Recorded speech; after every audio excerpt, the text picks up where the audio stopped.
My 26 years certainly would be just a split of a second compared to almost 2,000 years of our diplomacy.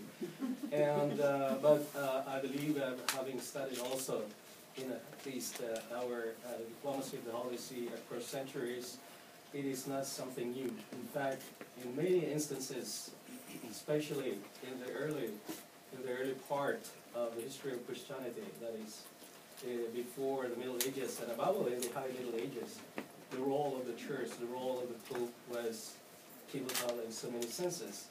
If you could remember even the things which are not now politically correct, like you've heard of the Treaty of Tordesillas, which the Pope decided, Alexander VI decided to divide the world between Portugal, the Crown of Portugal, the Crown of Spain. To the left, we might say only Spain, to the right, Portugal, etc., so that these Catholic kings would not quarrel.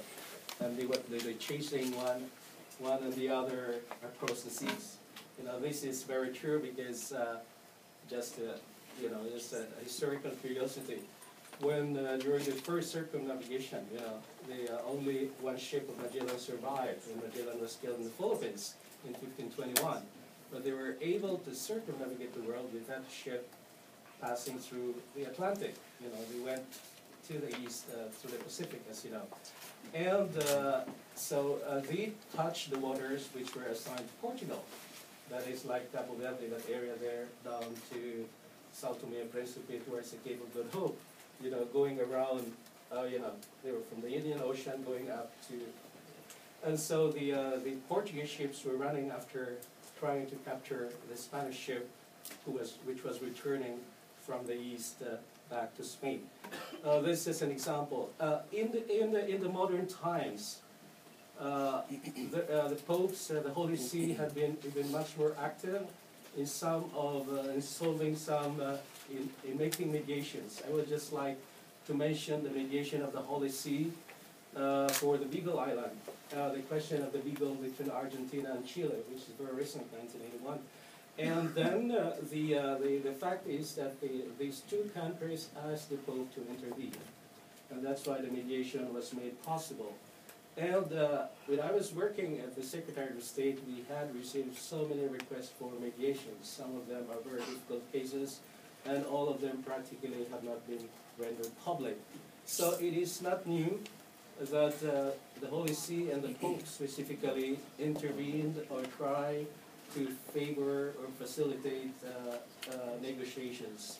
We are doing that certainly almost every day. We receive so many requests, but it is one of our cultures probably that we never render them public until we might say the time is right. And so I'm sure there are many little mediations going here and there, especially in areas of conflict.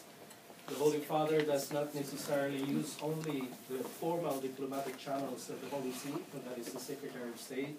The Holy Father uses a lot also local actors, I think, which is key really to peace meeting. If you want to have the confidence and the respect of the local, we might say, warring partners, I think using local actors is fundamental.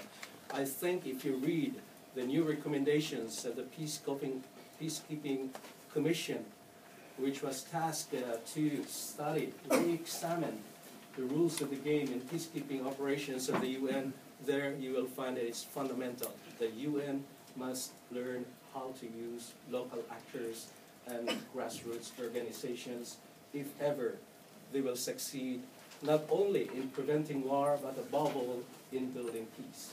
The next question will come from behind the cameras. Archbishop Auza.